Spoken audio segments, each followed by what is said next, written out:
recording sounds of woods ambience.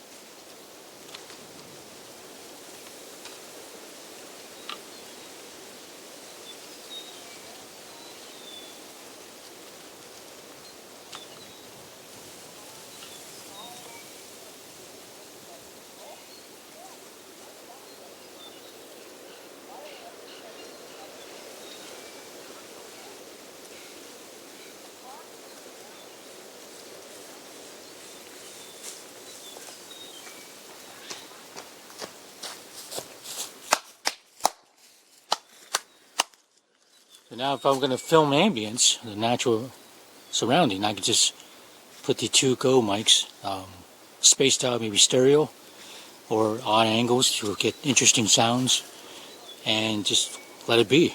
Rather than using a shotgun mic go really far, I could just place these mics right where the action is.